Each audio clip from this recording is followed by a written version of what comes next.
Children of God, I just have some advice this afternoon. Like I said, it's advice. It's not prescriptive. You can take it, you can also leave it. But I feel like a lot of us are covering our ears with negative news, negativity. Too much negativity inokonzera stress, inokonzera depression, inokonzera anxiety, inokonzera zvinhu zvakawanda. And sometimes it just happens because of news, because of things that we are hearing and things that we dig for and the things that we look for. Ukaona at this particular moment uri munhu kungoti uri kutsvaga kuti vakafa vangani, varwara vangani, vakafa vangani, varwara vangani.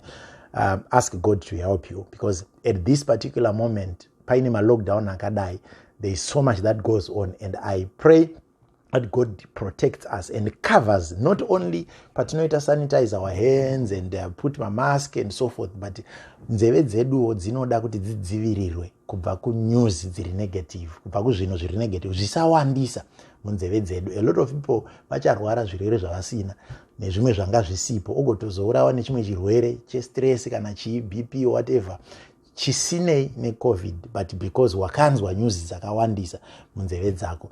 I want to give you a scripture iri kuna 1 Samuel chapter number 4.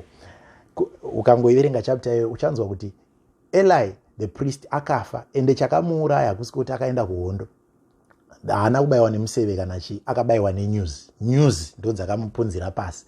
Kanzwa kuti areka yatorwa, vana vadai, chakadai chakadai. When he heard all that, he collapsed and died because of news. Zvakanaka kunzwa kuti what is going around munyika, what is going around. But when you constantly find yourself on platforms that are so negative, zvokuti every day unonzwa kuwedzera level ye BP kana kuwedzera level ye stress kana pressure, keep yourself out of such platforms. Namata kumbira Mwari kuti Mwari rwirai nzeve dzangu, zvimwe zvinhu ngazvipfuure zvisina kupinda mandiri, zvingandivhiringa. I've seen people reacting even to conspiracies, people reacting to messages that are false and so forth, zvingori negative zviya. Patime yakadai dai Mwari vatibatsira, I want to pray with you. Ndoda kungonamata newe iwe uchinamata oneni kuti tibatsirike in such a time, so that we feed ourselves with positivity. What is going on? How many people have been healed today and so forth? Such kind of things. What is happening around? Zvinhu zvinotipa kusimba nekuramba takabatira pa faith yedu pana Mwari kuti God knows what is going on and God will protect us and God will cover us.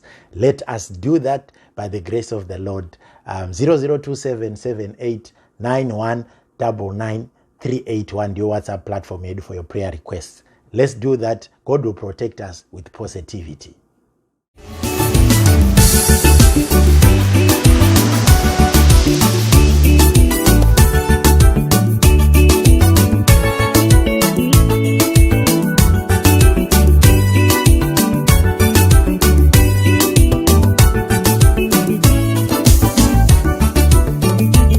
Kune mhepo inoperekedza, kune mhepo inofamba newe.